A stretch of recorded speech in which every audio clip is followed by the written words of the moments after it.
Hey, it's Chuck Armstrong with Loudwire Nights, and this is Loudwire Nights On Demand. It is always a privilege to get to hang with Tim Montana, but especially so when we're celebrating the announcement of his brand new debut rock album, Savage.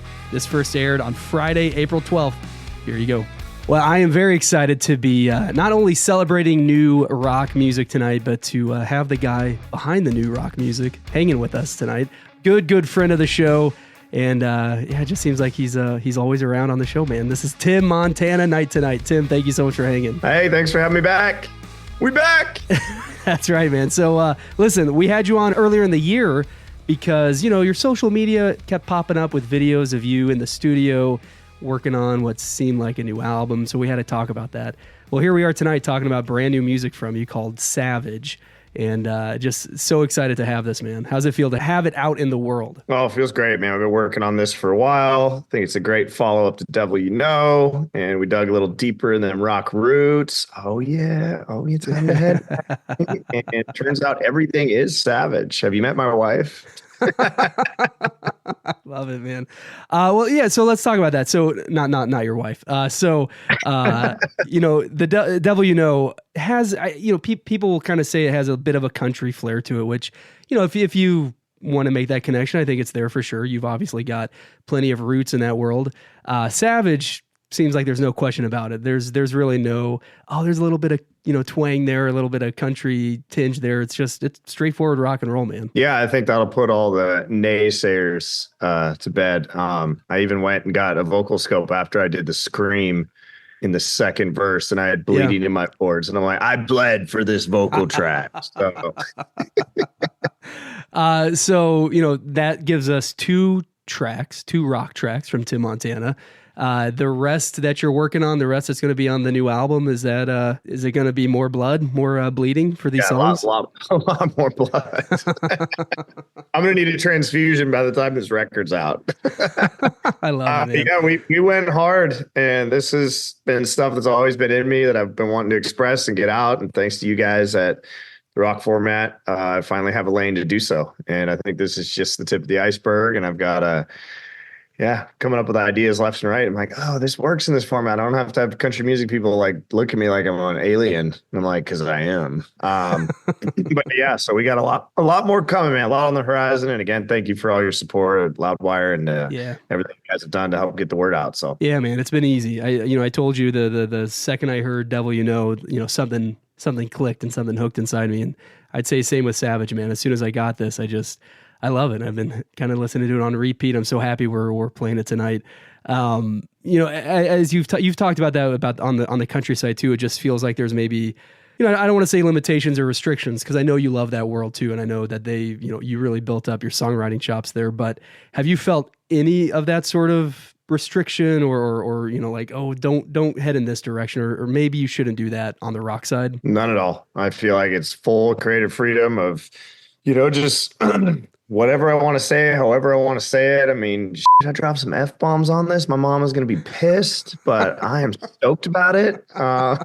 So yeah, no restrictions at all, like full creative freedom, and get to be who I want to be the way I want to do it. And it's been awesome. So it's just like kind of chains are off, Well, and on top of all this too, this new music we're talking about, it seems like every week you are adding more and more dates to your calendar. You're going to be hitting the road with Seether and Stained. You're hitting the road with, just a couple of smaller acts, Jerry Cantrell and Bush later this year. Bucket list. Yeah, I mean, what's that feel like? I mean, I think I saw on your social media you singing a song. Was it Glycerine? With Come down. Come down. That's right. That's what it was. With some changed lyrics, celebrating being added to the tour.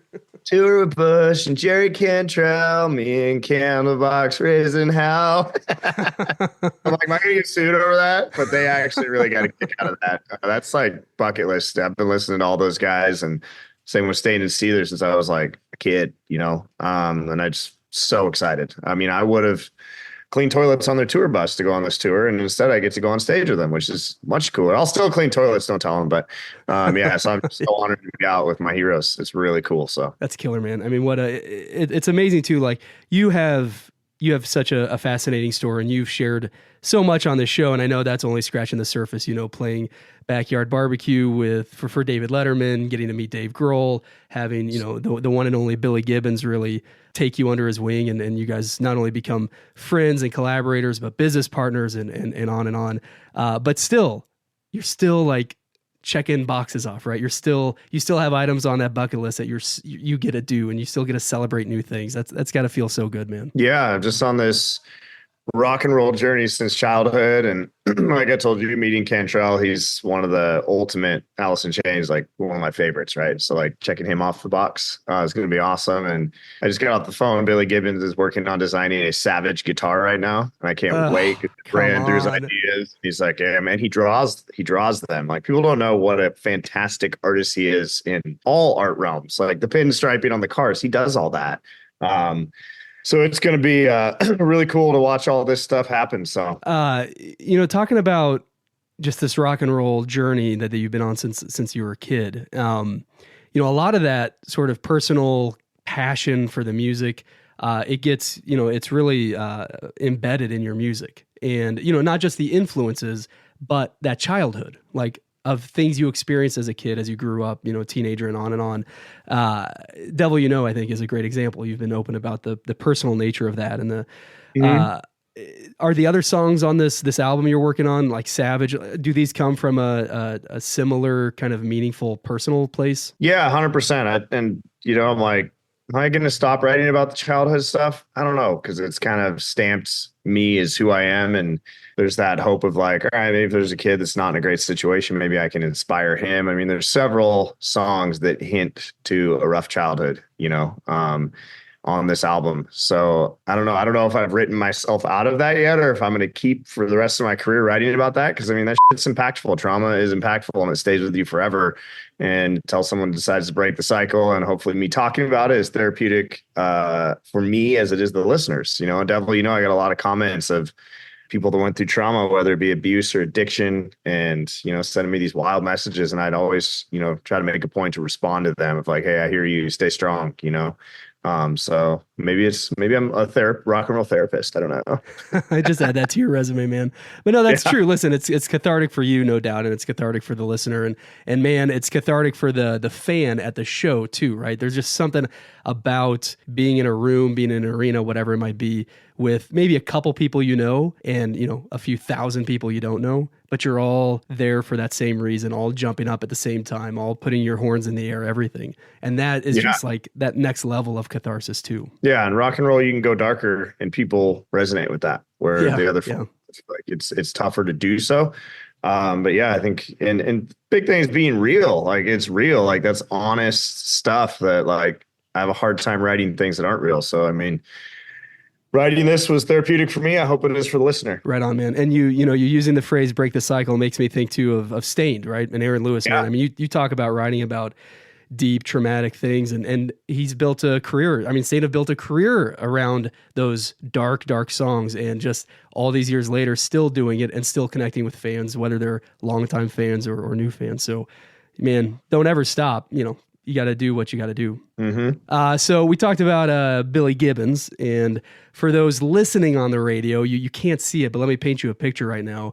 Tim is wearing a hat that says Wise River Club on it. And earlier this year, we talked a little bit about this partnership that he and Billy had with this buying a new bar in Montana, and then the news broke not too long after, called the Wise River Club. And I'm also wearing a Wise River Club hat. And so we got to talk about this, man. Like, how has it been with the news, being public and out there now? Everybody writing about it, everybody celebrating the fact that Billy Gibbons and Tim Montana have this rock bar in Montana. How has that been? It's been awesome, man. It's a learning curve.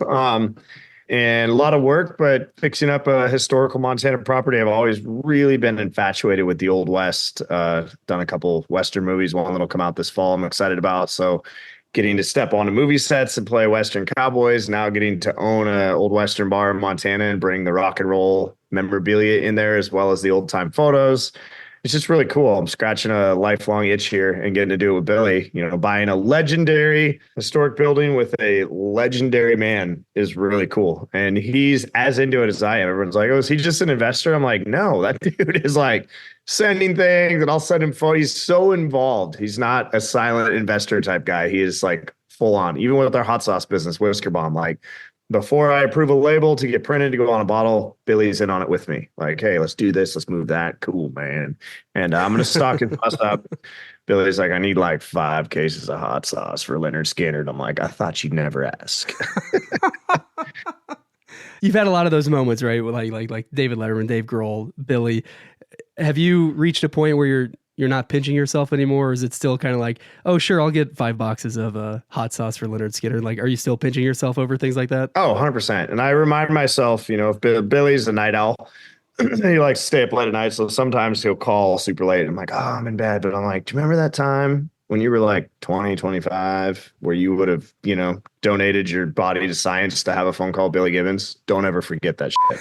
And, getting to work with those guys. Talk about the random other thing of just weird shit that happens to me is I got a call because I work on Traeger grills and I know a lot about them. I'm an ambassador for them. And I get a call one day from a 323 number and guy says, hey, I heard you're a Traeger tech. I have a couple questions. By the way, my name's Josh Brolin. I'm an actor and was hoping you could fix my barbecue for me.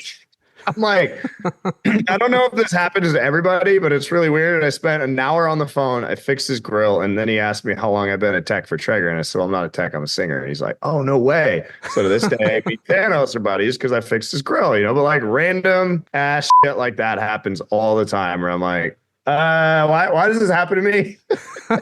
I love it, man. It's because you're a great guy, man. I mean, like let's just put it out there. Yeah. No, man. From the moment that you joined the Loudwire family when Devil You Know came out, just constant support from us, from listeners, from the audience. Everybody's so excited to keep hearing new music, and so it's been a bit since Devil You Know came out. So it's so great to be able to celebrate this new song, Savage, man. Yeah, man. I'm so excited. Thank you guys for supporting it. And like I said, we're diving deeper into the rock side. And it's even getting heavier as these songs starts falling out. So my mom's gonna be pissed. Is there? Oh man, if only there's got to be a parental advisory sticker on there. That'll make mama happy, man. Yeah, because I really want that. Another bucket list. Yeah, bucket list. That parental advisor. Bam, right over my face. Tim Montana, thank you so much for hanging. All your tour dates, everything's on the Loudwire app. And we also got details on this brand new song, Savage, that we are going to be playing for a long time, man. Thank you so much. We'll have you, we got to have you back on soon. Awesome. Thanks, Chuck.